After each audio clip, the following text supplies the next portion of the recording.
Hi, my name's Cheryl Dillon with the City of West Carrollton, and we're here to talk about the resurfacing of South Alex Road in West Carrollton. I'm joined today by Rich Norton, the Services Director with the City of West Carrollton. We're going to talk about some of the options and what the city takes into consideration. So when the city goes about a project like this, obviously a major undertaking for the city, how do you even develop what options are available?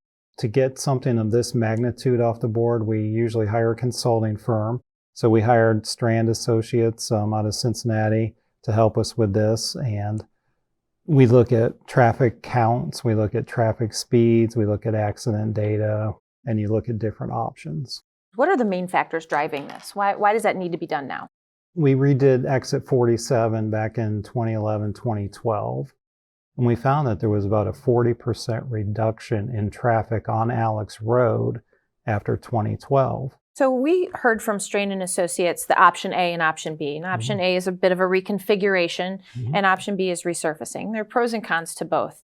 For option A, obviously cost is a factor. There is external funding through federal grant programs and things that the city is eligible for and could apply to this.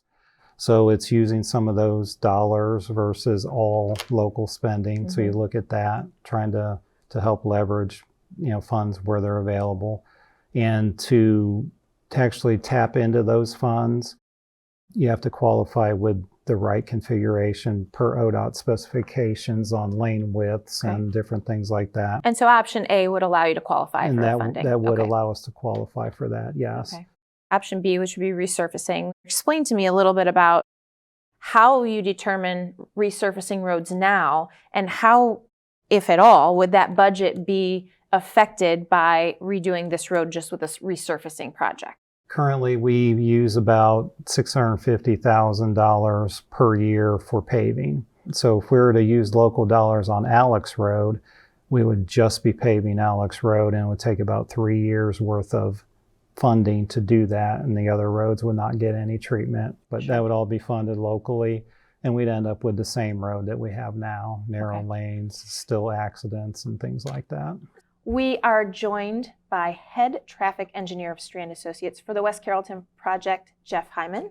We have an option A and option B. What is option A? Option A is kind of a repurposing of the existing roadway. So right now, Alex Road is about 48 feet wide from curb to curb.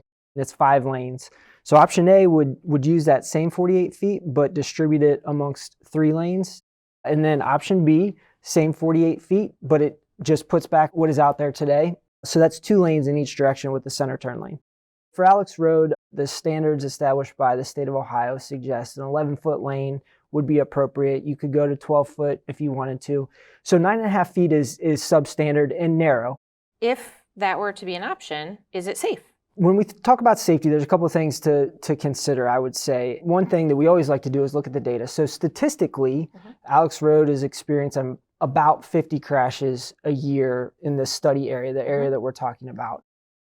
And that's significant. That's a lot of crashes.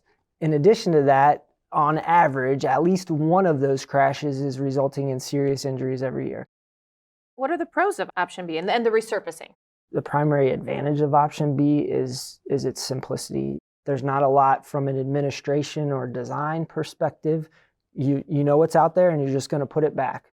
So can you run me through some of the advantages of the reconfiguring of Alex Road? First, we talked about the substandard lane widths and the safety aspect of that. So one benefit is that you could provide 11 or 12 foot lanes and fix that issue. A second advantage to me is, I'll use the term traffic calming.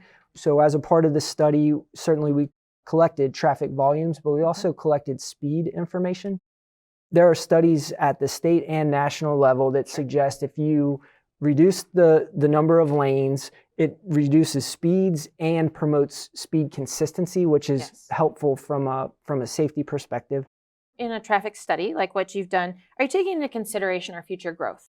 We've got this Whitewater Park that's planned and the River District that's planned, and we're talking about more people in our city. So are we considering that with these 3 lanes?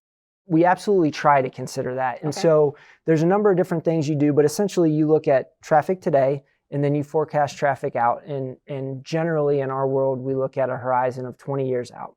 If we circle back to that statement earlier about 10 to 12,000 cars a day on Alex Road now, and what a 3-lane road can handle, again, no questions asked across the country. People will say 15,000 or less cars per day. You're fine with 3 lanes. Right. So even those numbers, you can see we have quite a bit of room to go, 25% growth, right? Sure. Before you even hit 15, which is kind of the basement. I think we feel pretty comfortable that it should work. We've talked about some financing on both sides of that and cost. Option A allows us to get some federal funds and grants, and option B is a self-pay option. The federal options really, they're not in the business of supporting substandard or roadways that don't meet current standard. Yep. And, we know the crashes that are happening now. And so to put it back, it doesn't really unlock a safety funding option because you're not doing anything to fix what's happening. And so that would be the thing that I would focus on first and say, can I get that with both options? If the answer is yes, then I move on to the next thing. In this case, in my opinion, it's clear that option A provides an opportunity for better safety than option B.